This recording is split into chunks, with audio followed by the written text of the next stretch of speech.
ভারতের অন্ধ্রপ্রদেশের একটি ওষুধ তৈরির কারখানায় ভয়াবহ বিস্ফোরণে ১৭ জন নিহত হয়েছেন।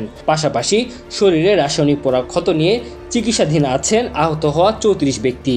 দেশটির পুলিশ বিভাগ বৃহস্পতিবার এ তথ্য দিয়েছে।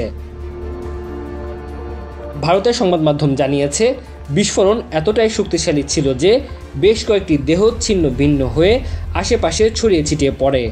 অন্ধ্রপ্রদেশের আনাকাপাল্লি জেলার একটি ফার্মাসিউটিক্যাল কোম্পানির কারখানায় একটি ইউনিটে বুধবার বিকেলে আগুন ছড়িয়ে পড়ে। জেলা পুলিশ সুপার এম দীপিকা জানিয়েছেন, উদ্ধার কাজ শেষ হয়েছে।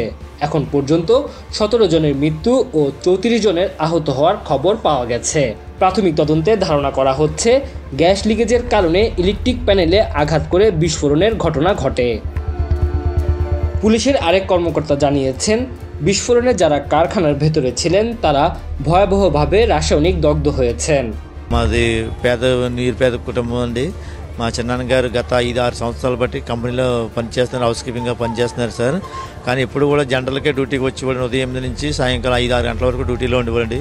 ఈరోజు బేగా రాలేదేమని మేము అందరూ ఎదురు చూస్తూ ఉంటే ఇలా జరిగిందని ఎప్పుడు మంది చెప్పారు.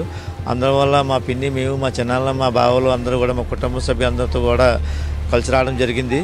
కానీ వచ్చిన సరే ఇక్కడ ఎవరు కూడా రెస్పాండ్ అవ్వలేదండి. మమ్మల్ని ఎవరో కూడా మీ మనిషి ఉన్నాడా, మీ మనిషి ఏమయ్యాడు, ఎవరైనా పట్టించుకోలేదు. అలాగే చూడడం కూడా లోనికి వెళ్ళట్లేదండి। ভারতের প্রধানমন্ত্রী নরেন্দ্র মোদী এই ঘটনায় বৃহস্পতিবার সামাজিক যোগাযোগ মাধ্যমে প্রাণহানির ঘটনায় দুঃখ প্রকাশ করেছেন। তিনি নিহতদের পরিবারের জন্য ক্ষতিপূরণ দেওয়ারও ঘোষণা দেন। তানজিল হাসনাত, দৈনিক সমাচার।